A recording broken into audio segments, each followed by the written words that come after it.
আল্লাহ বলে, গোলাম তুমি যে দুনিয়ায় গেছো, তোমার মা অসুস্থ হয়ে পড়ে রইছে, এখন তুমি কান্না করো, কারণ তোমার কান্নার আওয়াজ তোমার জনম দুঃখিনী মায়ের কানে যখন না যাবে, তোমার মাকে কেউ জ্ঞান ফিরাইতে পারবে না। এই দুনিয়ায় দেখবেন সন্তান আইসা যদি কান্না না করে, ডাক্তাররা বলে এই সন্তানটা অসুস্থ। আল্লাহ তাআলা এমন একটা লীলা খেলা দেখায়, সন্তান যখন কান্নার আওয়াজ দেয়, মায়ের কানে যখন কান্নার আওয়াজ যায়, মা দুঃখিনী চক্ষুটা খুলে ইশারায় বলে, তোমরা কারা আছো আমার পাশে? আমার কলিজার টুকরা সন্তানটাকে আমার কোলে দাও। ওই দিন আপনার আমার মা আপনাকে আমাকে কোলে নিয়া মায়ের সকল কষ্ট বেদনা বলে আপনাকে আমাকে মা লালন পালন করছে। ওরে যুবক, আপনাদের পায়ে হাত দিয়া বলি, কত জায়গায় গেলে কত মা লিখিত ভাবে পাঠায়, বাবা আয়েশা বলে, হুজুর একটু দোয়া করেন, আমার সন্তানটার মায়েরও ভালোবাসে না, আমারও ভালোবাসে না। ওরে যুবক, তোমার মা আজকে জীবিত আছে, বুঝবা না, বুঝবা না, যার মা নাই তার একটু জিগাও, রে যুবক তোর তো মা নাই, এখন তোর কেমন লাগে? ওই যুবক বলবে, পৃথিবীটা বিক্রি কইরাও যদি মাকে আর একবার দুনিয়ায় ফিরানো যাইতো, তাও ওই হারানো সন্তান মাকে ফিরে চাইতো। এজন্য যুবক ভাইদের বলবো, যুবক ভাই, মা বাবাকে কষ্ট দিবা না, কারণ আল্লাহ বলেছে, ওয়াকাদা রাব্বুকা আল্লা তা'বুদু ইল্লা ইয়্যাহু ওয়া বিল ওয়ালিদাইনি ইহসানা। আল্লাহ তাআলা বলে, গোলাম আমি আল্লাহর ইবাদত করো আর মা বাবার খেদমত করো। সুবহানাল্লাহ। তাম পৃথিবী শাসন করেছেন চারজন বাদশাহ। এই চারজন বাদশার মধ্যে দুইজন হলো আল্লাহওয়ালা মুমিন। এক নাম্বার হইল পয়গম্বর সুলাইমান আলাইহিস সালাতু ওয়াস সালাম, দ্বিতীয় নাম্বার হইল বাদশা জুলকারনাইন, যাকে আমরা ইস্কিন্দার বাদশা বলে চিনি। পয়গম্বর সুলাইমানকে আল্লাহ তাআলা একটা মুজিজার আংটি দিয়েছিল। কেমন মুজিজা দিয়েছিলেন? মুজিজার একটা সিংহাসন তার ছিল, কারণ সারা পৃথিবী শাসন করতে হবে। ওই সিংহাসনটায় কোনো ইঞ্জিল ছিল না, কোনো তৈল লাগতো না। সুবহানাল্লাহ বলেন। পয়গম্বর সুলাইমান যখনই মনে করত আমি এই সিংহাসনটা নিয়া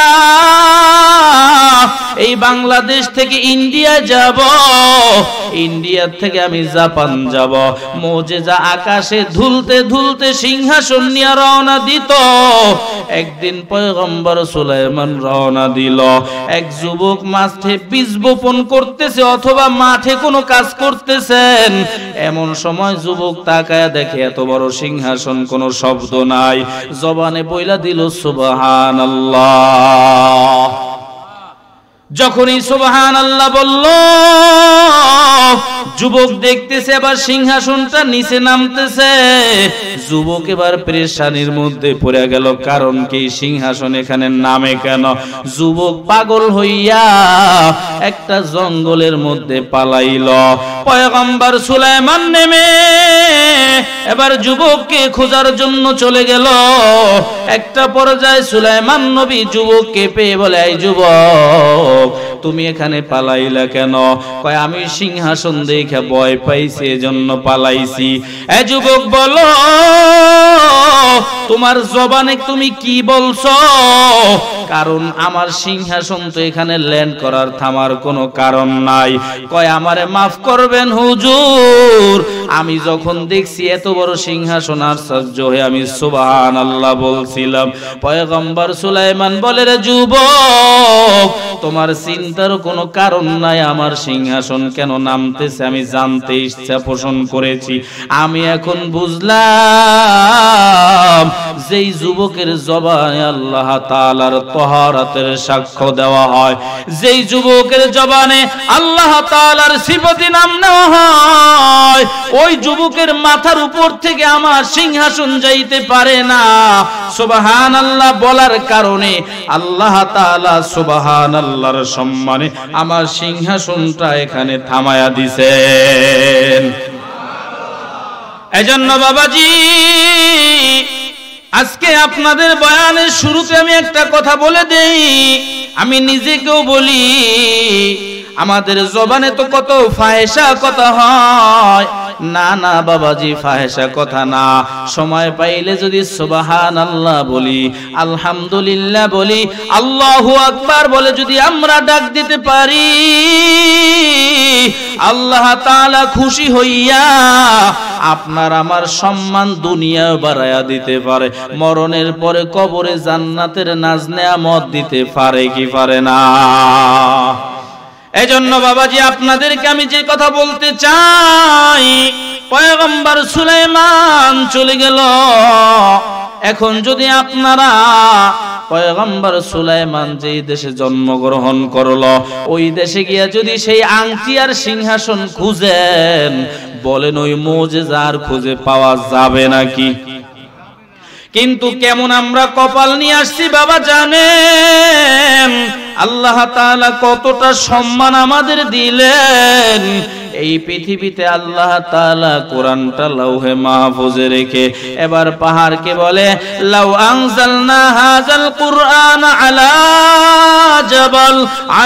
জাবালিন লারাআইতাহু খাশিআম মুতাসাদ্দিআম মিন খাশিয়াতিল্লাহ ওয়া তিলকাল আমসালু নাযরিবুহা লিন-নাসি লাআল্লাহুম ইয়াতাফাক্কারুন।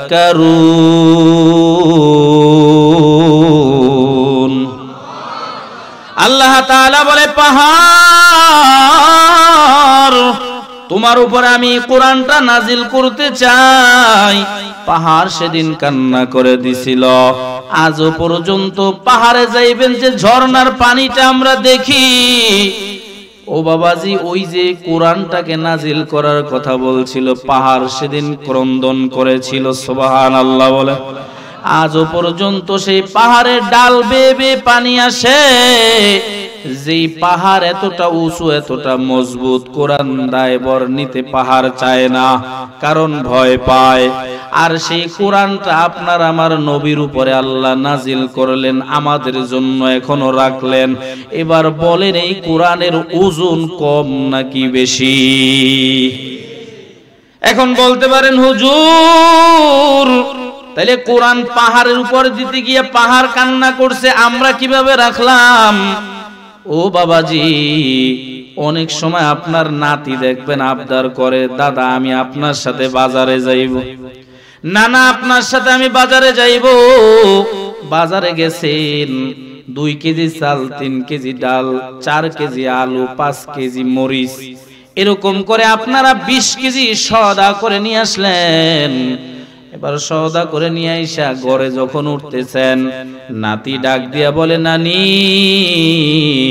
আমি আমার দাদার সাথে নানার সাথে বাজারে গেছিলাম, আমি এই বাজার করে নিয়ে আসছি, দেখেন আমি কাঁধে করে নিয়ে আসছি। নানি বের হইয়া, দাদি বের হইয়া দেখে ঘটনা সত্য। যেই নাতির বয়স, যা বয়স হয়েছে, ওজন আছে 30 কেজি, কিন্তু এই নাতি আবার 20 কেজির ওজন বার করলো কিভাবে? ব্যাগও কাঁধে আছে, সব কিছু ঠিক আছে, ওজনটা বহন করলা কিভাবে? এবার নানি অথবা দাদি খেয়াল করে দেখতেছে, ওর মাথার উপরে নাম মাত্র রাখা হয়েছে, পিছন থেকে দাদা অথবা নানায় ব্যাগটা জাগায়া রাখছে। এমন মাঝে মধ্যে হয় কিনা বলেন? ও বাবাজি, আল্লাহ তাআলা এই কথা বুঝায় যে আমি আল্লাহ তাআলা শুধু নাম মাত্র কোরআনটা তোমাদের উপরে রাখলাম, আর এই কোরআনের জিম্মাদারি আমি আল্লাহ তাআলার কাছে রেখে দিলাম। এখন কথা হইল কোরআনটা কেমন মুজিজা, আমার আগে আপনাদের সামনে বলে গেল। কোরআনটা এমন একটা কষ্টি পাথর, কয় কোরআনের সাথে যদি কারো সম্পর্ক হয়ে যায় সাথে সাথে ওই বস্তু বা ওই জিনিসটাও দামি হয়ে যায়। সুবহানাল্লাহ। ও বাবাজি, এজন্য কোরআনের সাথে আমাদের সম্পর্কটা থাকা জরুরি, কারণ ময়দানে মাহশারে কোরআন আল্লাহর সাথে ঝগড়া করবে। সুবহানাল্লাহ বলেন। আল্লাহ, এই বান্দার অন্য আমল কমজোরি থাকলেও দুনিয়ায় বইসা আমার সাথে কোরআনটা, আমার সাথে এই বান্দার সাথে ভালো সম্পর্ক ছিল। আল্লাহ, আপনি আমার সাথে যার সম্পর্ক তারে জাহান্নামে দিতে পারবেন না, তাকে জান্নাতে দিতে হবে। সুবহানাল্লাহ। এইভাবে কবরে রাখার পরে ডান পাশে বাম পাশে পায়ের কাছে আপনার নামাজ, আপনার রোজা, দান, সাদকা, কোরআন তেলাওয়াত আমলগুলো আইসা কবর থেকে আপনাকে শেল্টার দেওয়া শুরু করবে। এখন বলেন, এই কোরআনটার ভালোবাসা আমাদের দিলে নিয়ে সামনে আগানোর দরকার আছে না নাই? এবার বাবাজি, আপনাদের সামনে আমি সেই কোরআন থেকে সূরা পড়েছি, কোরআন থেকে কথা বলবো। কোরআন থেকে কথা বললে, কোরআন থেকে কথা শুনলে, মানলে লাভ কি? আল্লাহকে যদি বলি আল্লাহ কোরআন থেকে শুনবো, কোরআন থেকে মানবো, লাভ কি? আমাদের উপকার কি? আল্লাহ তাআলা বলেন, কিতাবুন আনজালনাহু ইলাইকা লিতুখরিজান নাসা মিনাজ যুলুমাতি ইলান নূর।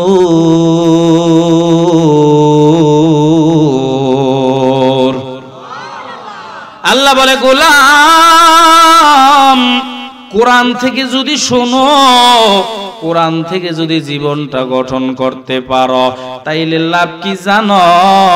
তোমরা যদি অন্ধকারাচ্ছন্ন, মানে তোমাদের জীবনটা যদি গুনাহ কইরা ভরপুর কইরা ফেলাও, আমি আল্লাহ তাআলা সেখান থেকে আলোর সন্ধান দিয়া তোমাকে, তথা তোমাকে আমি আল্লাহ তাআলা মাফ কইরা তোমাকে জান্নাতের মেহমান বানায়া দিব।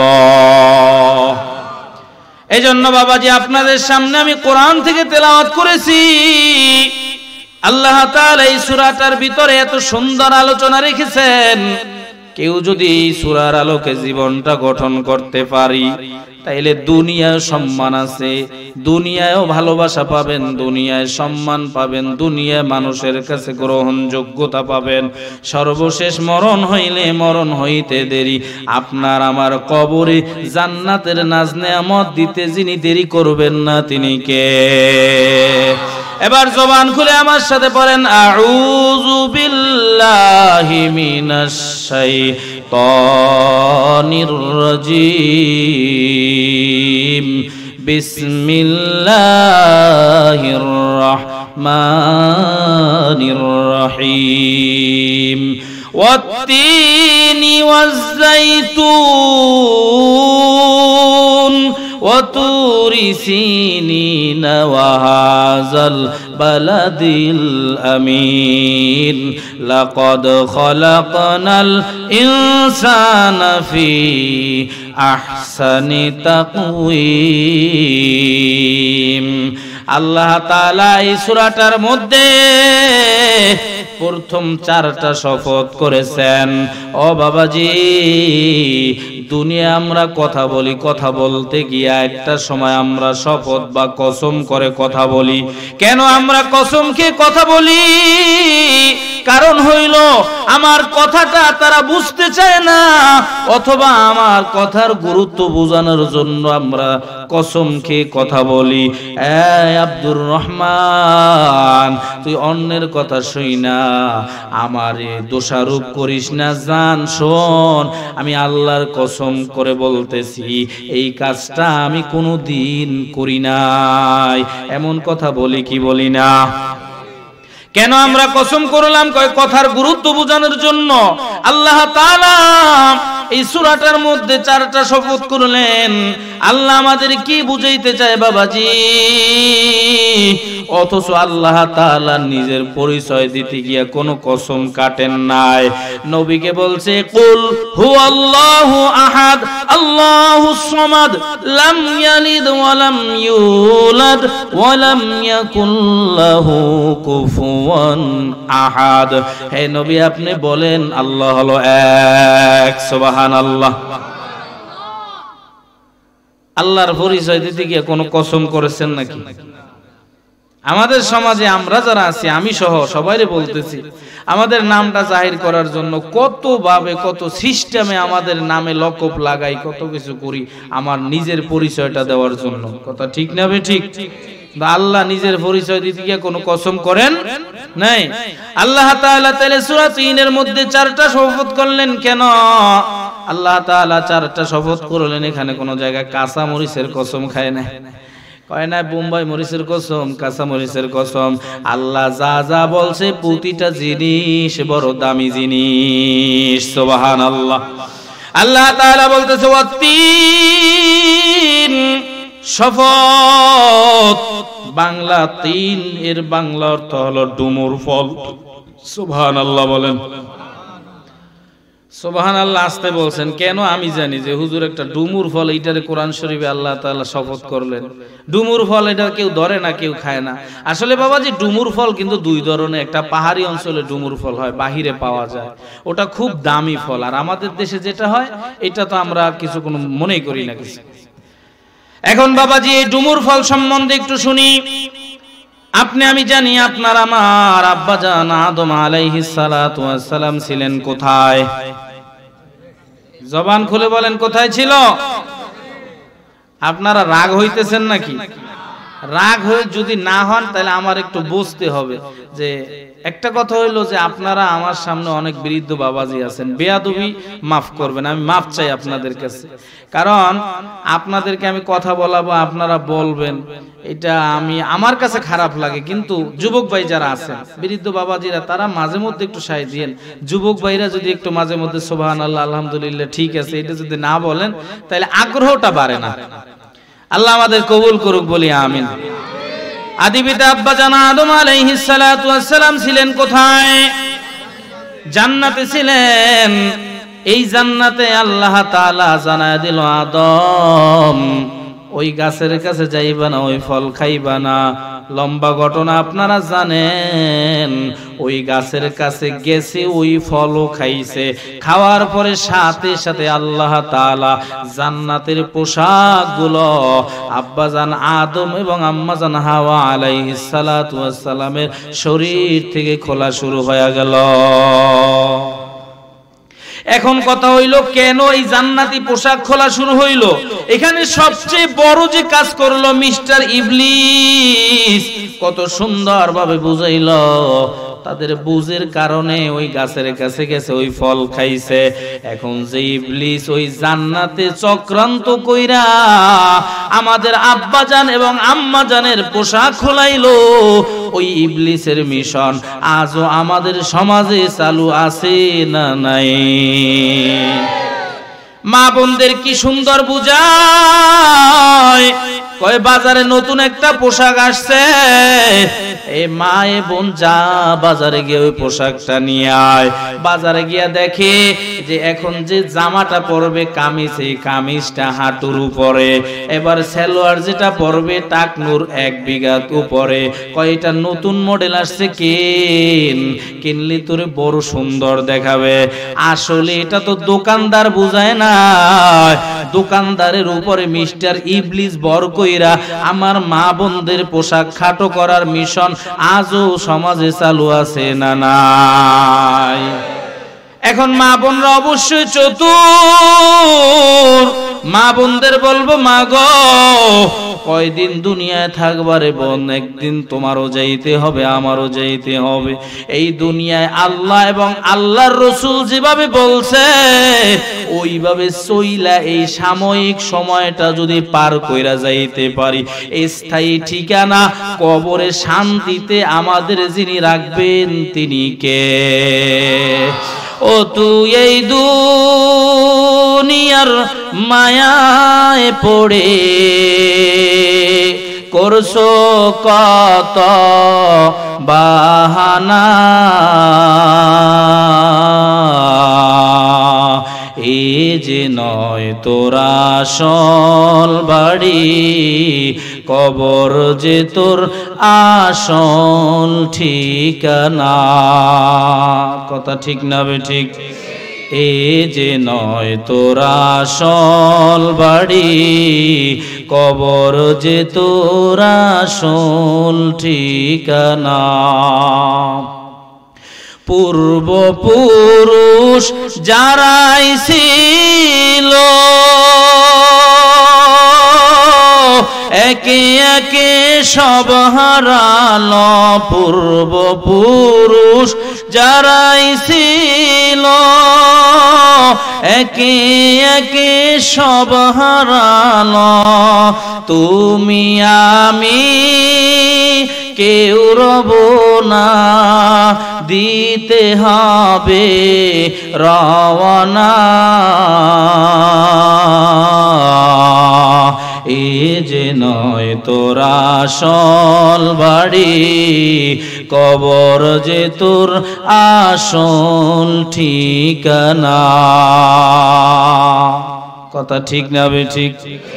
এজন্য বাবাজি কবরে যাওয়ার জন্য এই দুনিয়ায় যতদিন আমরা থাকবো, আজ হোক বা কাল হোক আপনার আমার মরণ হয়ে যাইতে পারে।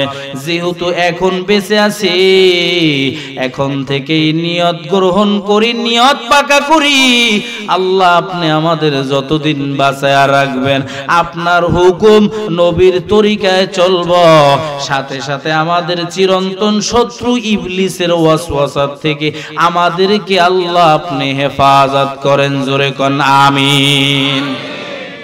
এবার আদম এবং হাওয়া আলাইহিস সালাতু ওয়াস সালাম দেখতেছেন জান্নাতের পোশাক খোলা শুরু। ও বাবাজি, স্বামী স্ত্রী অবশ্যই তাদের অন্তরঙ্গ সম্পর্ক, কিন্তু কোনো কারণ ছাড়া অনাকাঙ্ক্ষিত ভাবে যদি উভয়ের সামনে যদি বস্ত্রহীন অবস্থায় থাকে, বলেন লজ্জা আছে না নাই? আদম নবী এবার লজ্জা পাইতেছে, হাওয়াও লজ্জাবতী। এখন তাড়াতাড়ি চিন্তা করলো, পোশাক খোলা শুরু হয়ে গেল। আদম নবী তাড়াতাড়ি একটা গাছ থেকে পাতা ছিঁড়া তার লজ্জা স্থান ডাকলো, হাওয়াও ওই গাছ থেকে পাতা ছিঁড়ে লজ্জা স্থানটা ডাকলো। কয় যেই গাছ দিয়া পাতা ছিঁড়া তাদের লজ্জা স্থান ডাকলো, ওই গাছটার নামই ছিল ডুমুর গাছ। সুবহানাল্লাহ। তাইলে আল্লাহ তাআলা জান্নাতি গাছ, জান্নাতি ফলের শপথ করলেন। আল্লাহ বলেন ওয়াত্তিনি ওয়াজ্জাইতুন। আল্লাহ তাআলা সর্বপ্রথম শপথ করলেন ডুমুর ফলের। 2 নাম্বার শপথ কয় আঙ্গির, মানে বাংলা অর্থ হইল জলপাই ফল। সুবহানাল্লাহ বলেন। আমাদের সমাজে জলপাই ফলটাকে আমরা তো কিছুই মনেই করি না। যুবকরা যদি পুরুষ লোক জলপাই খায়, মহিলারা মিসকি মিসকি হাসে, কয় এটা কি পুরুষের খাবার নাকি? টক জাতীয় খাবার খাইবে মহিলারা। বলেন এমন কথা আছে না নাই? কয় পরীক্ষার দিন সকালবেলা সন্তানটাকে ডিম খাওয়ায়ও না, ডিম খাওয়াইলে পরীক্ষার পেপারে ডিম পাইবে, ফলাফল গোল গোল পাবে, বলে কিনা? আপনার মেয়েটাকে বিবাহ দিছেন, স্বামীর বাড়িতে নতুন গেছে, এখন ওই বাড়িতে চাইলে একটা ফল ধরে খাইতে পারে না। বাবার বাড়িতে আসছে, আইসা দেখে খাটের নিচে কলা পাকা আছে, কলা ছিঁড়া এবার মেয়েটা খাইতেছে, পিছন থেকে মা আইসা কলাটা টান দিয়ে নিয়ে যায়। কি ব্যাপার মা গো, কলা টান দিয়ে নিয়ে গেলেন কেন? কয় তোমার কলা খাইতে মন চায়, অন্যটা খাও, এই কলাটা দেখো না, এটা জমজ কলা, এটা খাওয়া যাবে না। কি ভাই বলে কি বলে না? কেন মা খাওয়া যাবে না কেন? কয় তুমি বুঝবা না, বুঝবা না। আসলে পিছনে ঘটনা হইল, তুমি যদি জমজ কলা খাও, জমজ ফল খাও, তাইলে তোমার জমজ সন্তান হবে। কি বলে বলে আমার ছোট্ট জ্ঞানে বলবো, মা গো একজন মা যদি যমজ কলা খাইয়া যমজ ফল খাইয়া যদি যমজ সন্তান হয়, এটা তো একজন মায়ের জন্য বড় ভালো, কারণ দুইবারের কষ্ট একবারে শেষ। ও বাবাজি, একটা সন্তান নরমাল ডেলিভারি নরমাল প্রসেসে এই দুনিয়া আসা একজন মায়ের কিন্তু কম কষ্ট হয় না। মেডিকেল সায়েন্স গবেষণা করে দুনিয়ার মানুষ, শোনো, তোমরা যেভাবে বাজারে যাও টমেটো বিক্রি করতে যাও, এটা পরিমাপ দেওয়ার একটা সিস্টেম আছে, কয়েকটা মিটার আছে, অথবা বাটখারা পৈরন দিয়া দাড়ি পাল্লা উঠে বিক্রি করো, একটা মাপ করা সব কিছুই আছে। তৈল কিনতে যাবা, সেখানে লিটারের ব্যবস্থা আছে। কয় মানুষের শরীরে যে ব্যথা পায়, এই ব্যথারও একটা পরিমাপ করার একটা একক আছে। কয় ব্যথার পরিমাপের নাম হলো ইউনিট। 1 ইউনিট, 2 ইউনিট, এইভাবে করে একটা মানুষের শরীরে যদি 45 ইউনিট ব্যথা অতিক্রম করে, তাহলে হয় ওই মানুষটা মারা যাবে, না হয় লম্বা সময় জ্ঞান হারায়া ফেলবে। কয় 45 ইউনিট ব্যথা কিভাবে বুঝবা?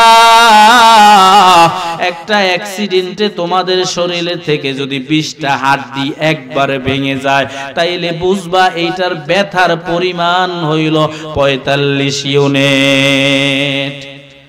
একটা অ্যাক্সিডেন্টে 20টা হাড়ি ভেঙে গেলে বুঝবেন এই যে ব্যথা পাইছেন এইটা হলো 45 ইউনিট। কিন্তু আপনার আমার জনম দুঃখিনী মা আপনাকে আমাকে নরমাল ভাবে দুনিয়ার মুখ দেখাইতে 1 ইউনিট নয়, 2 ইউনিট নয়, 45 নয়, মেডিকেল ডাক্তাররা বলে একজন মা তার সন্তানকে দুনিয়ার মুখ দেখাইতে 55 থেকে 57 ইউনিট ব্যথা সহ্য করা লাগে। এজন্যই তো দেখছেন ও বৃদ্ধ বাবাজি, যুবক ভাই, আপনি আমি যেদিন দুনিয়ায় আসছি, যদিও আমরা সেই ঘটনা দেখি নাই, কিন্তু আমাদের সন্তানাদি হওয়াটা দেখেছি। এই দুনিয়ায় যখন একটা সন্তান আসে, মা দুঃখিনী বেহুশ হয়ে জমিনে পড়ে রয়। এমন কি আছে ডাক্তাররা বলে এত তাড়াতাড়ি জ্ঞান ফিরানোর কোনো মেডিসিন আজও পর্যন্ত কেউ বের করতে পারে না। আল্লাহ বলে, গোলাম, তুমি যে দুনিয়ায় গেছো, তোমার মা অসুস্থ হয়ে পড়ে রইছে, এখন তুমি কান্না করো, কারণ তোমার কান্নার আওয়াজ তোমার জনম দুঃখিনী মায়ের কানে যখন না যাবে, তোমার মাকে কেউ জ্ঞান ফিরাইতে পারবে না। এই দুনিয়ায় দেখবেন সন্তান আইসা যদি কান্না না করে, ডাক্তাররা বলে এই সন্তানটা অসুস্থ। আল্লাহ তাআলা এমন একটা লীলা খেলা দেখায়, সন্তান যখন কান্নার আওয়াজ দেয়, মায়ের কানে যখন কান্নার আওয়াজ যায়, মা দুঃখিনী চক্ষুটা খুলে ইশারায় বলে, তোমরা কারা আছো আমার পাশে? আমার কলিজার টুকরা সন্তানটাকে আমার কোলে দাও। ওই দিন আপনার আমার মা আপনাকে আমাকে কোলে নিয়া মায়ের সকল কষ্ট বেদনা বলে আপনাকে আমাকে মা লালন পালন করছে। ওরে যুবক, আপনাদের পায়ে হাত দিয়া বলি, কত জায়গায় গেলে কত মা লিখিত ভাবে পাঠায়, বাবা আইসা বলে, হুজুর একটু দোয়া করেন, আমার সন্তানটার মায়েরও ভালোবাসে না, আমারও ভালোবাসে না।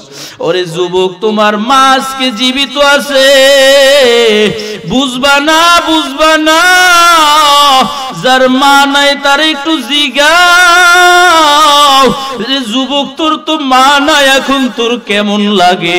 ওই যুবক বলবে, পৃথিবীটা বিক্রি কইরাও যদি মাকে আর একবার দুনিয়ায় ফিরানো যাইতো, তাও ওই হারানো সন্তান মাকে ফিরে চাইতো।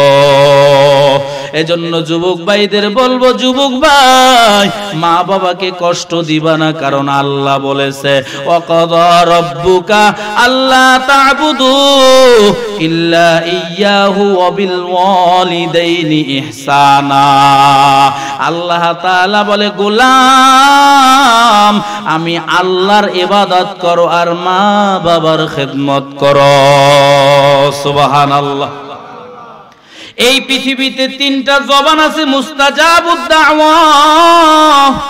মুস্তাজাবুদ দাওয়া বলা হয় তাকে যেই জবান দিয়া বলতে দেরি আল্লাহ কবুল করতে দেরি করে না। সুবহানাল্লাহ।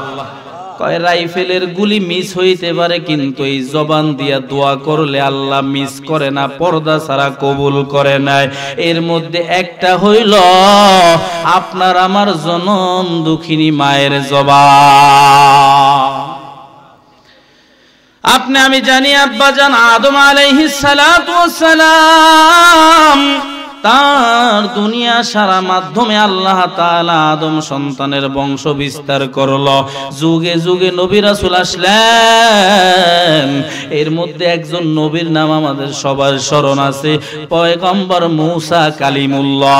এই নামটা আমরা একটু বেশি জানি।